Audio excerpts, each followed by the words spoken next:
बाबा नारायण दास राजकीय कला महाविद्यालय की एमए उत्तरार्ध के छात्र और छात्राओं का आज की कक्षा में बहुत बहुत स्वागत और अभिनंदन है। प्रिय विद्यार्थियों, मैं स्कंदगुप्त नाटक से कुछ और व्याख्या के अंशों को लेकर के उपस्थित हुई हूँ। तो आइए हम देखते हैं। यहाँ देवसेना का कथन है। बिल्कुल नाटक के अंत में अंतिम जो दृश्य है उसमें आप देख सकते हैं। देवसेना कहती है, संगीत सभा की अंतिम लहरदार और आश्रयहीन तान, धूपदान की एक क्षीण गंध रेखा, कुचले हुए फूलों का म्लान सौरभ और उत्सव के पीछे का अवसाद, इन सभी की प्रतिकृति मेरा क्षुद्र नारी जीवन। मेरे प्रिय गान, अब क्या गाऊं और क्या सुनाऊं? इस बार बार के गाए हुए गीतों में क्या आकर्षण है, क्या बल है जो खींचता है, केवल सुनने की नहीं, प्रत्युत जिसके साथ अनंत काल तक कंठ मिला रखने की इच्छा जग जाती है। यहाँ ये जो प्रसंग है, यहाँ पर आपको जैसा पता है कि स्कंदगुप्त से लिया गया है और स्कंदगुप्त नाटक के जो 5वें अंक का द्वितीय दृश्य है उससे ये उद्धृत है। और यहाँ एकांत में देवसेना जो है वो आत्मविश्लेषण का प्रयास कर रही है। वो कहती है कि मेरे नारी जीवन में संगीत की सभा सबसे अंत में गाई जाने वाली तान के समान व्यर्थ है, जिसका कोई आश्रय और सहारा नहीं होता। ऐसा व्यक्ति जो अपने संगीत के अन्य तानों के समान मधुर होती है, होने पर भी जो धूप जलते समय उसकी सुगंधी के प्रकार से उसकी क्षीण रेखा शून्य में विलीन हो जाती है। पुष्पों की गंध भी कुछ क्षणों ही रहती है। कुछ पुष्प जब मुरझा जाते हैं तो उनका सौंदर्य विनष्ट हो जाता है, उनमें सुगंध शेष नहीं रहती है। और इसीलिए उत्सव के समान जितनी चहल पहल आमोद प्रमोद का वातावरण हो सकता है, लेकिन उत्सव समाप्त होने के बाद सब कुछ बंद हो जाता है, खत्म हो जाता है और चारों ओर के वातावरण को करुणाद्र कर देने वाला अवसाद, दुख और पीड़ा बची रह जाती है। एक सूनापन सा व्याप्त हो जाता है। मेरी स्थिति भी इसी प्रकार की है। मेरा अपना कोई नहीं, अपना कोई अस्तित्व नहीं। जब जीवन संगीत के लिए कुछ नहीं रह गया तो फिर ना जाने ऐसी क्या आकर्षण है इन गीतों में, ऐसी कौन सी शक्ति है कि मुझे बार बार गाने की इच्छा होती है। मैं इन गीतों को गाती ही रहूं और अनंत काल तक इनके साथ स्वर और कंठ मिलाती रहूं। इन स्वरों को, इन मीठे स्वरों को सुनती रहूं, यही एकमात्र इच्छा बची हुई है। अब यहाँ इस अवतरण में हम देख सकते हैं कि देवसेना जो है बहुत निराश और उत्कंठित है, दुखी है वो अपनी उस परिस्थितियों से, उन तमाम चीज़ों से जो उसके साथ घटित हुआ है।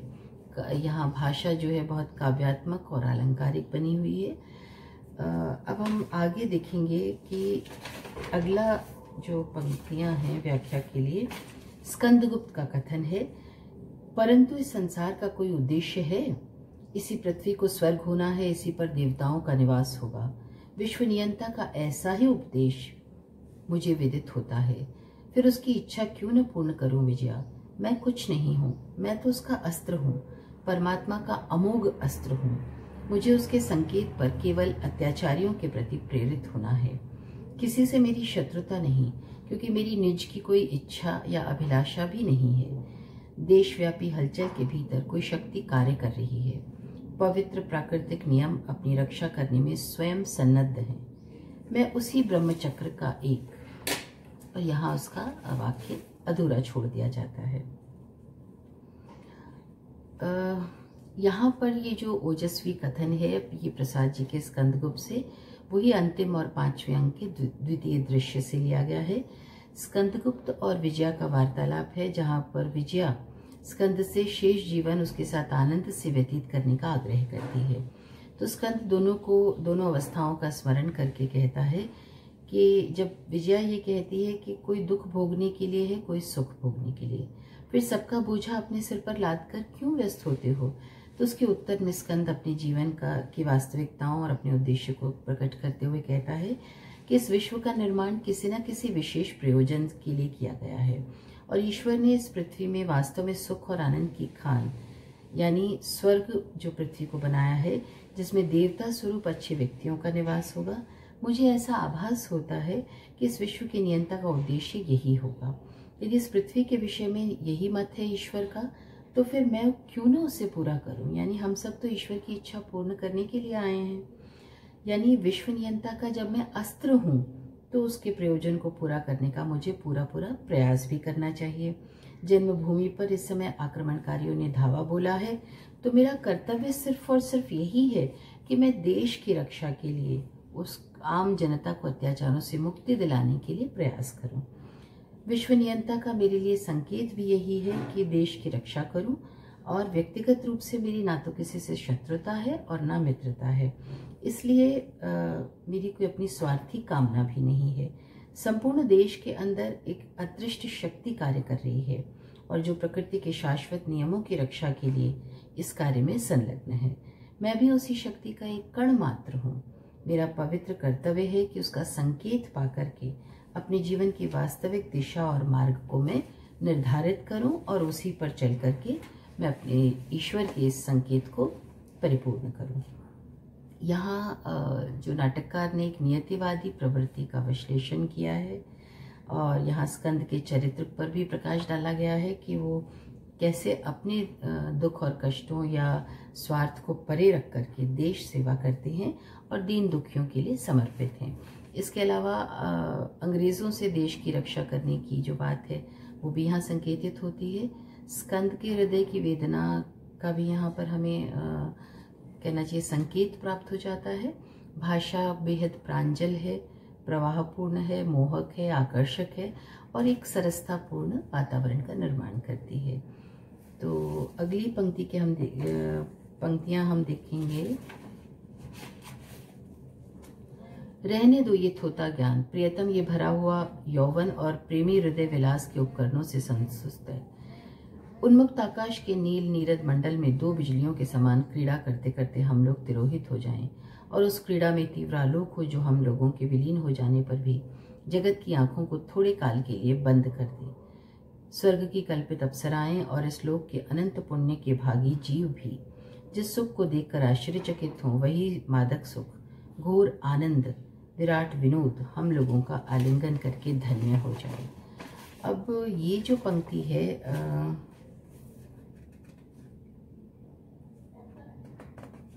ये पंक्ति आप देख सकते हैं है उसी पंचम अंक के अंतिम द्वितीय दृश्य से, और यहाँ विजया जो है वो सम्राट स्कंदगुप्त के प्रति अपना प्रणय निवेदन कर रही है। विजया कहती है कि हे प्रिय, विश्व के महा उद्देश्य का जो ज्ञान तुम मुझे दे रहे हो उस थोते ज्ञान को अब रहने दो। मेरी उभरती हुई इस युवावस्था को देखो। मेरे मानस में तुम्हारे प्रति जो प्रेम का सागर है वो हिलोरी ले रहा है, उस पर तुम जरा नजर दौड़ाओ। आओ हम तुम मिलकर विलास क्रीड़ाओं में लीन हो जाएं, यानी अपने आप में खो जाएं। जिस प्रकार स्वच्छ निर्मल और विस्तृत गगन में नील बादलों के बीच बिजलियां जो हैं आपस में खेल करती हैं, चमकती हैं, छिप जाती हैं, उसी भांति हम भी आनंद में खो जाएं। हमारी उन प्रेम क्रीड़ाओं का एक अद्भुत प्रकाश होगा। जब हम दोनों संसार में नहीं रहेंगे तब भी हमारे प्रेम का प्रकाश समस्त विश्व को आलोकित, आद्योतित और प्रकाशित करता रहेगा। अब विजया ये चीज बार बार कहती है कि हम संयोग के समय जिस सुख की सृष्टि करेंगे, स्वर्ग की कल्पित अप्सराएं, विश्व के प्राणी हमारे सुखों पर ईर्ष्या करेंगे, उस पर आश्चर्य करेंगे। हमारे आलिंगन में हमें मत्त कर देने वाली गहन अनुभूति होगी, अपार आनंद की प्राप्ति होगी। हम परस्पर विरोध करते हुए सुख में लीन हो जाएंगे। अब यहाँ पर विजया का जो ये कथन है, इसके माध्यम से प्रेम के मादक स्वरूप की ओर प्रसाद जी ने अपनी आकर्षक शैली में उसे प्रस्तुत किया है, जो कि रमणीयता से परिपूर्ण है और कहीं कहीं विलासिता का भी संकेत देती है।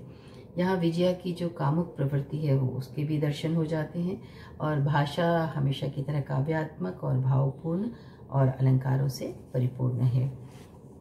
और अगले पद के रूप में हम देखेंगे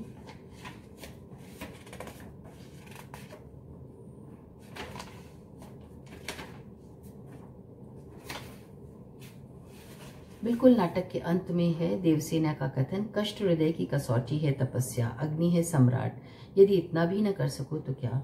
सब क्षणिक सुखों का अंत है जिसमें सुखों का अंत न हो, इसलिए सुख करना ही न चाहिए। मेरे इस जीवन के देवता और उस जीवन के प्राप्य क्षमा। अब इन पंक्तियों के माध्यम से देवसेना जो है वो अपनी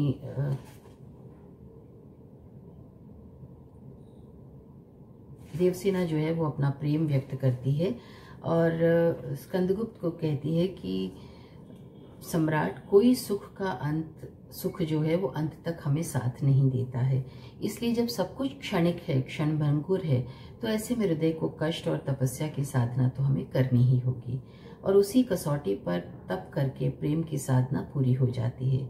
हमें ये साधना इसलिए भी करनी है कि इसमें सभी का हित निहित है और सुख चूंकि क्षण भंगुर है, नाशवान है, इसलिए जीवन में मैंने सिर्फ तुम्हारी पूजा की। ईश्वर से प्रार्थना करूंगी कि अगले जन्म में मैं तुम्हें अपने प्रिय के रूप में प्राप्त कर सकूं, इस जन्म के लिए मुझे क्षमा कर देना।